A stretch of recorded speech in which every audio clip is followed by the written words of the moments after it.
I know what everybody wants to talk about, especially coming out of a weekend after Brian Kelly's been fired. I'm not going to let you wait long. So let's get into this hot board. Do us a favor and hit the like and share as we have a hot board update. What happened? What are some things that we found out during the weekend? So, look, I know that there's a lot of rumors flying around out there. There's rumors flying around about Nick Saban. There's rumors flying around about Lane Kiffin. There's rumors flying out there even about Tennessee head coach Josh Heupel, which let's just stop right there for just a moment. I'm not buying. Now, I'm not saying that LSU's not vetting Josh Heupel. I'm not saying that they won't go after him, and I'm not saying that he won't be the next head coach of LSU. What I am saying is, guys, none of this is going down the way that you're hearing on Tiger droppings. It's not. Maybe LSU can pull a rabbit out of the hat and do some of the unthinkable, but from what I understand, that is not what's happening right now. Tomorrow is going to mark a very significant day for LSU as they're going to be hiring their new president. Now, I think it's going to be Wade Rouse, the McNeese State president. It is what it is. Seems like politically that's where things are going here and who they want. That's who you want. You have the say-so in it. By all means, it's your God-given right for being voted into that office to do legally what you are appointed to do there. But this past weekend, I made a lot of phone calls, had a lot of conversations with a lot of people around the situation, and had a lot of conversations around people that aren't close to the situation at other programs to see what they're hearing and what the vibe is from some of these guys that LSU may be targeting. LSU is having discussions internally about where they want to go, and I do think that they have talked to agents. They've tried to reach out and see what the feeling is from some of these coaches around the country. I think it would be foolish and naive to think that there are not coaches that are already asking about what's going on at LSU from everything that they've seen to their agent and to people in the coaching profession.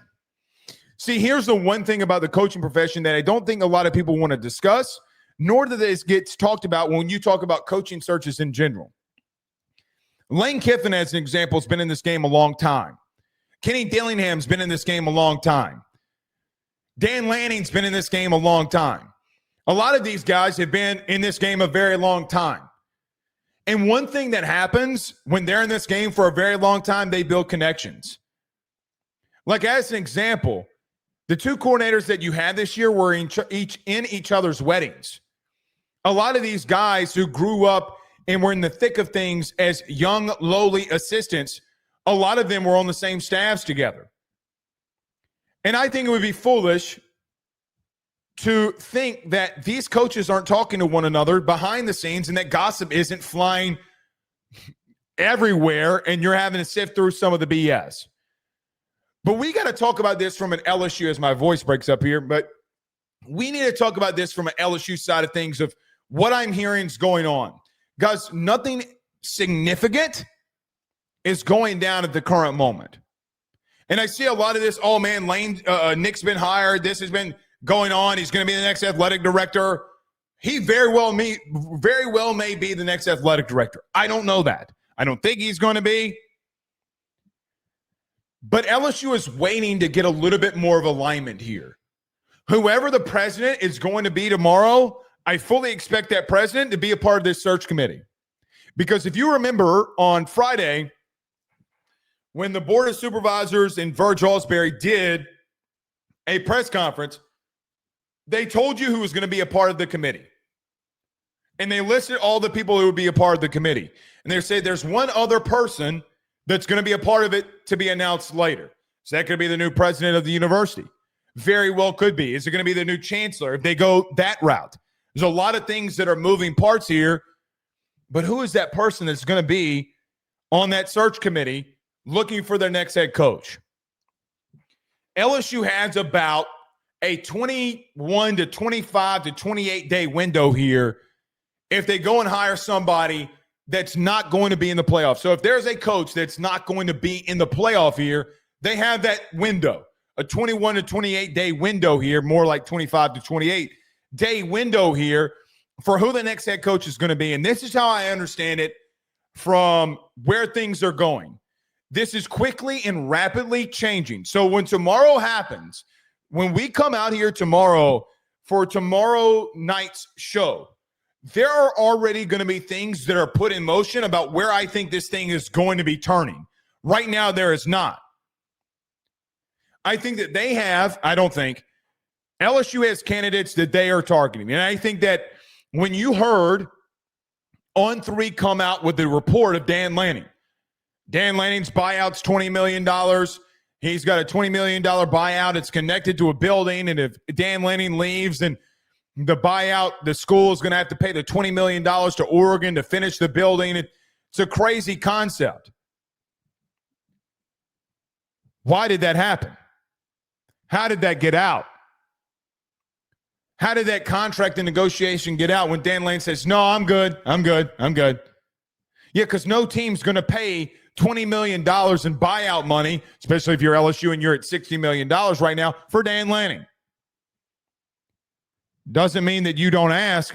And I think a lot of you adults that are in here right now probably pick up what I'm putting down. Having conversations and those things happening, well, truth starts coming out. You know, on Thursday, we talked about this, and I was asked, hey, Blake, who are some guys that you would just want to talk to? Who are some guys you go after? I want to see the Dan Lanning contract. I want to see him being tied to a $20 million building. Well, he is. And maybe Phil Knight learned a thing or two about when Nick Saban left. If you're going to build somebody a new practice facility, maybe you want to be tied into that. But moves and conversations are being had. The direction of where they're going starts tomorrow, because tonight and tomorrow morning, the new president of your university is going to be told that he's the new president of the university, like, love, or hate it.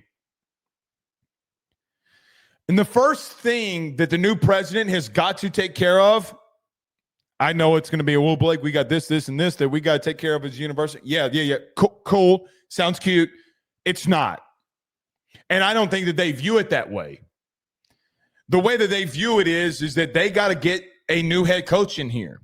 Now, in that time, maybe Frank Wilson can make some moves. Maybe he can win out here and get his name in that lore. But I do think it's going to be, and I don't think that they're going to shy away from the money aspect of this now that whoever the president's going to be. I think LSU is going to be okay. Now, I'm not saying they're going to go away from this incentive-laden deal. Maybe the governor makes them. I don't know. But his words are his words. But the biggest thing that I have picked up on from this weekend is, and I said this a little bit on Friday, but Rouse said it today. Look, we are going to do what we need to do. But the things that I've picked up the most is big money people around this place have told the governor to calm down. Look, you got what you wanted. You got Brian Kelly out. You got Scott Woodward out. Now you need to go sit in the corner and let us take care of this, because you're going to scare some people away if you don't.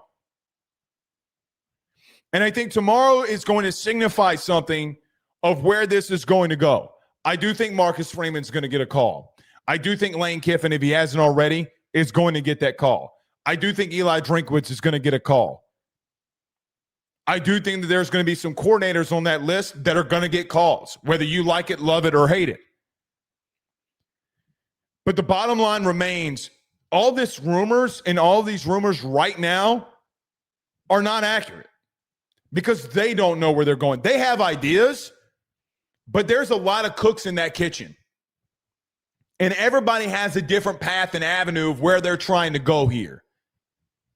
But now that you have a president who's going to have to sign off on this, by the way, the new president tomorrow is going to have to sign off on that contract of where they're going to want to go. And if you don't think that his ultimate say is his ultimate say, then you're wrong.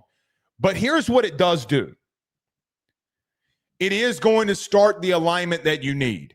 Now, I know Michael Cobble over at WBRZ posted a photo of Frank Wilson, Michael Bonnet, and I don't know who the other guy was, and Verge Allsbury, and says, alignment happening. That's not, he might have been being a smart ass or sarcastic. I don't know. That's not the alignment. That's not the alignment. And Verge will have his own say in this, because I do think that they understand the position that they're in. And the governor has been asked to stay out of it because you're scaring the shit out of everybody. Because quite honestly, guys, if you talk to some of the coaches around college football, I think that they think that this has been a complete circus. Actually, let me rephrase what I just said. If you talk to coaches around the country, not at LSU, they think it's a circus. The money thing with Jeff Landry on the incentive deal is two things. Number one, I don't blame him for saying what he's saying and don't honestly disagree with him. It's not going to get the guy that you need. Quite frankly, it's not going to get any coach that's worth a damn. Because if you're just going to say there's no guaranteed money, nobody's going to accept it. And I think that the new president is going to understand that. I think the direction in the committee is going to understand that. But this place needs one centric voice of where they're going, and it starts tomorrow. It's going to start tomorrow.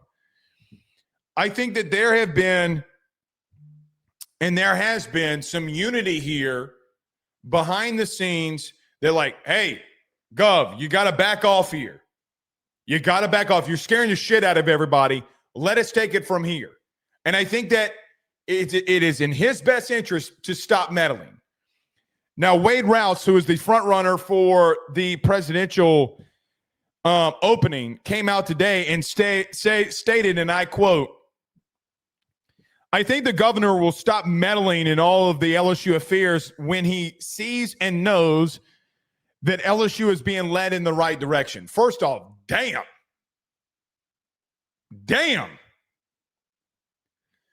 But is that why your governor was meddling? Because politically he didn't like what was happening? I don't know. But if he's going to be meddling with the guys that he puts in office as he's been meddling, which, by the way, the Board of Supervisors is the people that he put in, and a couple are coming off in December, and he's got to make those appointments. Well, these are your decisions. One thing is abundantly clear to me. I see a lot of you seeing these rumors and saying, hey, is this true? Is that true? No, it's not. Because LSU doesn't have their ducks in order right now. Come tomorrow around 6 p.m., 7 p.m., things are going to start turning, and LSU's got to move quickly here.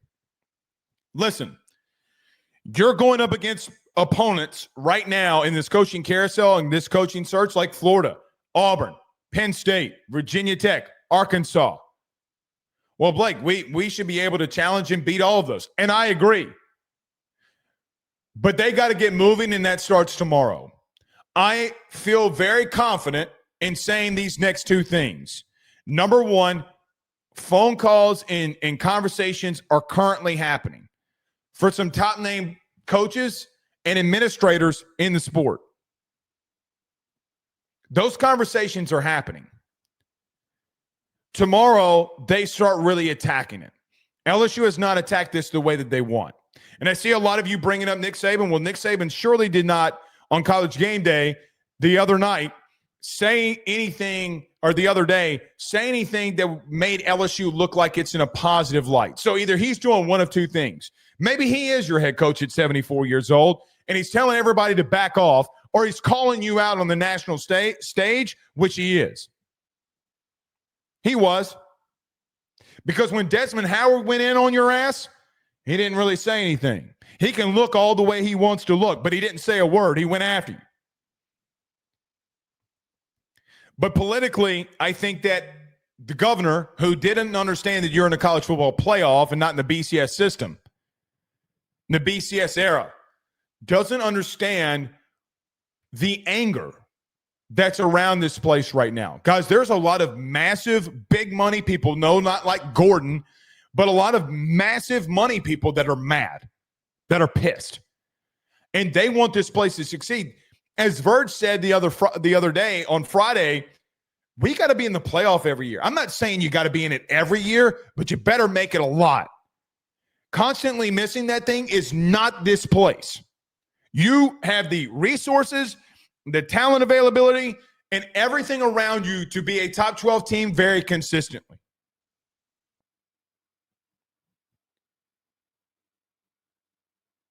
I think that they all have their choices of where they want to go. I do think some of the big names in the sport are going to get contacted very soon and conversations behind the scenes and not officially have already started. Lane Kiffin, Marcus Freeman, Kenny Dillingham, you name them. But LSU sits in a spot where they got to go for broke here, in my opinion. And I think I'm not the only person that thinks that. I don't know if the governor ultimately signs off on and gives his blessings on what LSU needs to do here, but who gives a shit? He can't stop you. He can try to stop you. He can't stop you. Board of Supervisors understand this. In reference to the athletic director, let me say this. Because there is a lot of heat right now in reference to Verge Osbury being appointed. I don't have a problem with Verge being appointed. I don't have a problem with Verge being your overall AD if it's just between you and I. Verge, a couple of seasons ago, did get suspended for an entire year. The whole investigation behind Title IX, Verge Osbury was suspended. And there's a lot of national media that's coming down on this decision. And, Gus, quite honestly, I don't know how to react to that. He did get suspended. You admitted guilt. You admitted guilt when that went down. If you remember in 2021, the Hush Blackwell report, the whole Title IX of allegedly covering up things. I mean, there are people attacking this. The current situation for AD is a little bit more rockier than I think maybe the coaching search is. Josh Brooks, the AD of Georgia, came out with a statement. I have not talked to anybody at LSU. I love my time at Georgia. He can say all that, but I am telling you right now, sources, if that's where you want to go, LSU don't give a shit. They're still going to go after him. JRTs, Heath Schroyer. Those are names that you need to know. I do think that there have been, since this opening has happened, as normally what would happen at LSU when an AD position opens up, there have been some people coming out of the woodwork and peeking their eyes in. I do think the current situation without a president has scared some people off from an athletic department standpoint. ADs are not coaches. They're not. They don't like when politics play a massive role in this, and the governor can pretty much politically use persuasion and do what he needs to do from an authoritarian standpoint to get you out of there. It doesn't make people feel good. I do think Verge is going to be in the running for this gig. There is a lot of political heat coming down that he was only named the interim. Guys, I've seen at least 9 articles about it today from national media about, well, didn't you suspend this guy for a whole year for covering up Title IX issues? Guys, you did. So as we continue along this search, there are going to be names that are flying out there right now. None of it's definitive. I wrap this up by saying LSU's not going to make a move without a sitting president. Do I think conversations have already been had with who people believe is going to be the sitting president of your university? Yes. But they're not making massive moves without him because he's got to sign off on that. So I've been sent a lot of things. I heard this was going on. I heard that was going on. No, you didn't. You read it somewhere on Tiger Droppings, or some guy who maybe had a source one time told you something. It's not happened yet. It's not happened yet. We are all very much concerned and worried and wanting to have all of these situations happen. I'm with you there. I'm right there with you. Nothing's changed. I do think that they're going after some of the top name guys in the sport. I do.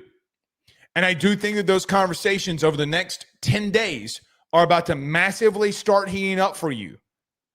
I think that they have a very good idea about the money that they're wanting to spend. I think they have a really good idea of an incentive-related thing that they want to add into there. And by the way, there are some conversations behind closed doors that I have heard that in the contract of the new head coach, that there's a minimum part of NIL that LSU wants to get to, meaning like, hey, head coach of LSU football has got to have a minimum of $25 million of NIL to work with. Those are conversations from big money people that want that in there for this place to succeed, that they want it to succeed. And I'm completely okay with that. Completely okay with that. I can only say this so much. The new president's going to really factor into here where you're going. I personally, if you're asking me right now today, I'm asking Lane Kiffin every single thing that he wants. That's my opinion, not a fact. It's an opinion of who I would go after. But I think there's a lot of hungry coaches that I hear from around the sport that have been asking, hey, man, that job's open. What's going on? What's happening at LSU? I see the governor doing some crazy-ass things, but what actually is going on? Let me tell you one thing that I've learned in this business from a very, very high level, or I say very, very high level, but one thing that I've learned in the business that I'm in is that coaches love the gossip. Boy, do they love the gossip. They love to talk. It's their venting session. It's how they relieve stress, because media is really the only people that they can really talk to without politically behind the scenes, without a former or a colleague trying to use the information that they talk about to stab them in the back. There are coaches around the country that are very intrigued by this place because why wouldn't they be? But I think even in some of the circus and chaos, as this is going to start clearing on Tuesday, your president's going to play a massive factor in it, and let's see how it goes. So, I know you want to hear it. You want it now, but guys, you got to prepare for the long haul here. You're not even remotely close. You're not remotely close to being where you're going to be here. Again, do I think that you're going to start turning up the heat coming within the next 10 days as this starts picking up and every single day it starts picking up? Yeah. And I think your president's going to start making phone calls as early as Wednesday. Hey, Jimmy, get your big behind in my office today. What do people want? Where are we at? What is their overall status? It's going to happen. The one thing that I feel confident in is tomorrow around 7 p.m. Central Standard. Actually, I put a mortgage payment on it. The one thing I feel very confident in tomorrow, this thing's about to start skyrocketing of where you want to go. And we'll see. We'll see. You know, one thing we hadn't talked about too, I think the second biggest hire in all of this is everybody's like, well, hey, who's the head coach? Who's this? Who's that? How's all this going to transpire? The strength and conditioning coach is the second biggest hire in all of this. Without a doubt. Without a doubt. It's going to be interesting to see where LSU goes here. So that is what I'm hearing over the weekend. A lot of things being – so to wrap this all up in a bow, LSU is lining themselves up for the attack. You know, I had it explained to me this way. The way that it was explained to me is like when you're in the military and you're game planning for where you're about to go and how you're about to attack. This ship being put over here, this submarine going now and going here. You're positioning yourself here, here, here, and here. The way that I understand of what LSU is doing right now and preparing for this head coaching search is they're game planning on how they want to attack. I hope that all of the people that are involved in this do what they need to do. Don't do something that you're not supposed to do. Everybody working in the same direction. Come tomorrow, come Wednesday, we're going to start really hearing where this thing's going to go.